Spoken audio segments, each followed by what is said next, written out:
guys, it's Brindley. Whew, what a Monday, right? What a Monday. My friend posted today. Oh, I think I'm live now. I can never. Facebook's so funny, right? Hi, welcome Monday. Breakthrough with Brindley. I missed you guys last week. We were all celebrating Labor Day, and Labor Day is to celebrate not working. So sorry we missed you, and thanks to those that reached out. But I'm glad to be back this week. Wow, it was quite a Monday. I don't know if anyone else felt that way, but it was quite a Monday, and we survived. Congratulations! Here we are together, and I'm really excited. I'm pulling up my notes for today's call because I really wanted. This is really a topic that I struggle with.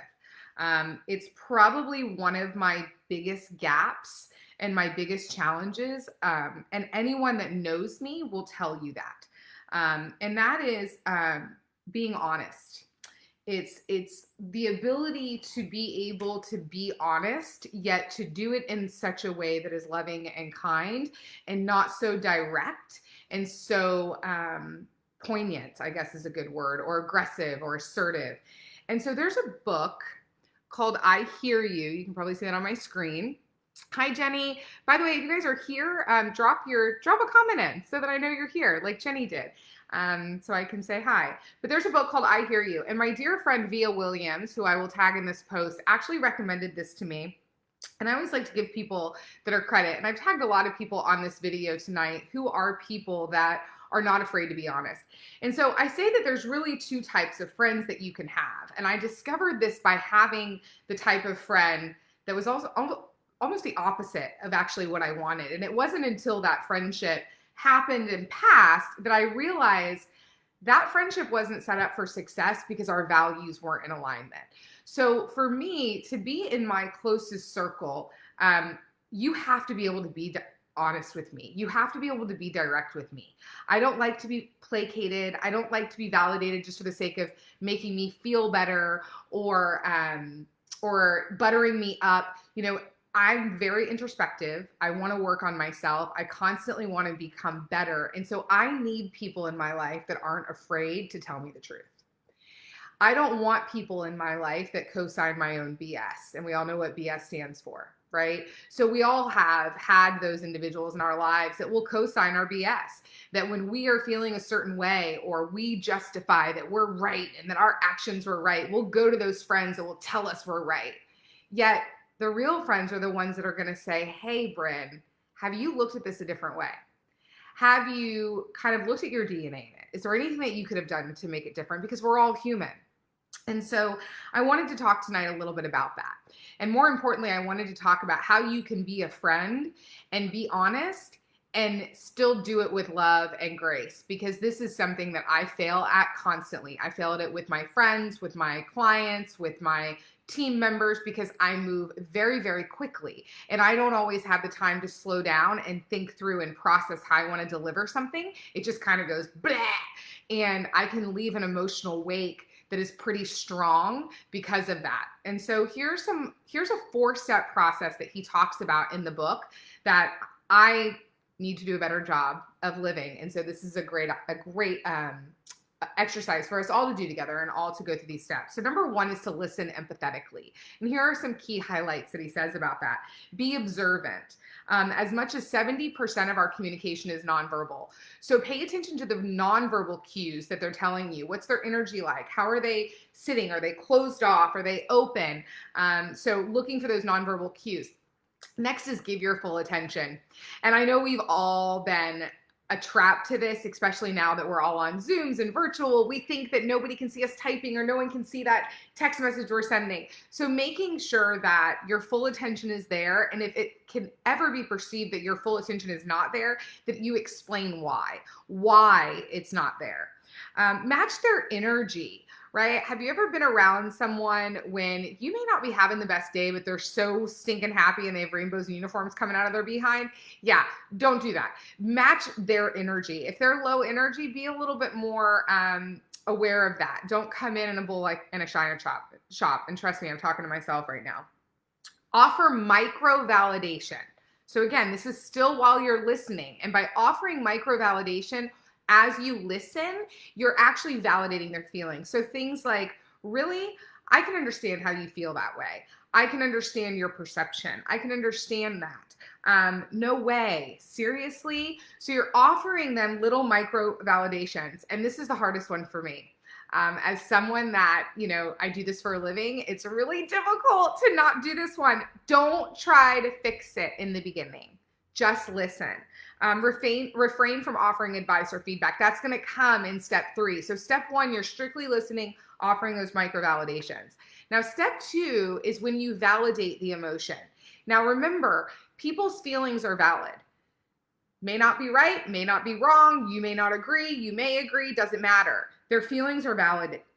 So validate their emotion. Validate even if you disagree. You don't have to tell them you agree or disagree. Yet by validating even if you disagree, it lets them know that you're listening. It lets them know that you care, and then it allows you to open them up to receive the feedback in the next step. So validating their emotion.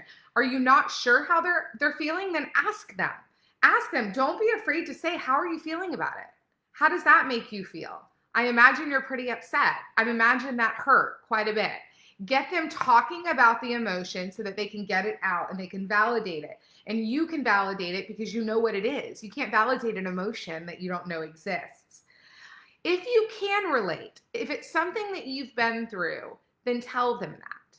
Tell them that. I understand that you're going through that. I've been through something similar myself. Now, what I don't recommend doing is lying. So if you haven't been through it, then don't tell them that you've been through it. And it's okay to validate even if you haven't been through it.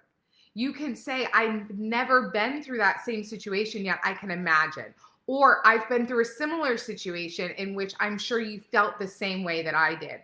So validating it provides the comfort, whether you've been through it or not. It lets them know again that you care, it's a safe place, and what you're doing is you're teeing up the conversation to offer the feedback. And this is where I fail constantly. I skip 1, 2, and 3 because I don't want to slow down, because it takes time to listen. It takes time to validate. It takes time to do all of those things. And I want to go straight into number 3, which is offer advice or encouragement. I want to go straight into the advice. Now, offering feedback is optional. If you don't feel like you have feedback to give, don't give it. Don't give it. Just listen. Just validate. If you don't offer unsolicited advice, and we've talked about that. We've talked about that in a previous video. Remember, unsolicited advice is a form of criticism.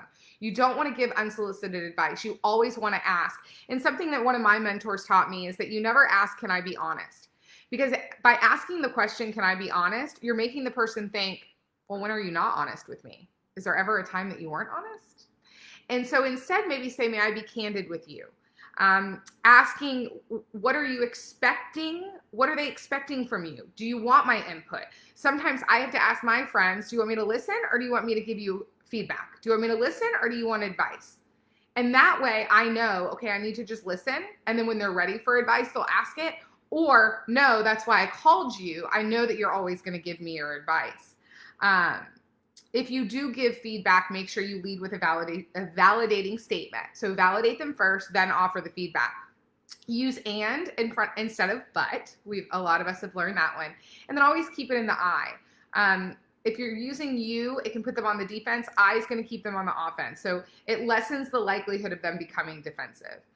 And then lastly, avoid absolutes when giving feedback. No nevers, no always. These are great reminders in corrective conversations. Also, if you're a leader, I know that sometimes we can get a little heated and emotional and we can say those words. And then the last step, so just to recap for a minute, and by the way, guys, if you want to see more of these, you can visit my YouTube channel. By the way, this is coming from my team. You know me, I never promo myself really. So if you want to see more, go to my YouTube channel, or you can drop your email in the comments and we'll get you on our mailing list so that you can get more content from us. So just to recap, step 1, listen empathetically. Step 2, validate the emotion. Step 3, offer advice or encouragement. And then step 4, you're going to validate again.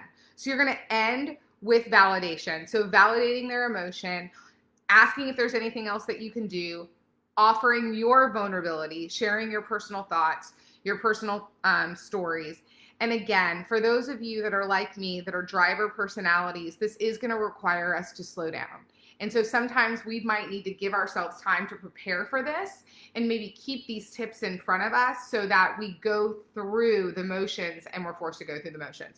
So my question to you is, do you have people in your life that aren't afraid to be honest, or do you have people that co-sign your BS? What happens for me is that when I have people that just tell me what they think I want to hear, I end up growing resentful and the friendship doesn't end well anyway. And so when I bring new people into my circle that are good, and I'm not talking about everyone in your life, I'm talking about that five, that sum of the five that we've talked about. You know, those people, you need to make sure that those people are always going to be honest with you and tell you the truth, and that they're not always going to side with you and co-sign your BS. Otherwise, you'll stunt your growth. So have a great week, guys. If you have a topic that you want to hear, drop it in the comments, or again, leave your email address and we'll make sure that you guys get other valuable content. I'm coming out with a blog that will be coming soon, so you'll definitely want to get on the list for that. Talk to you guys soon. Bye.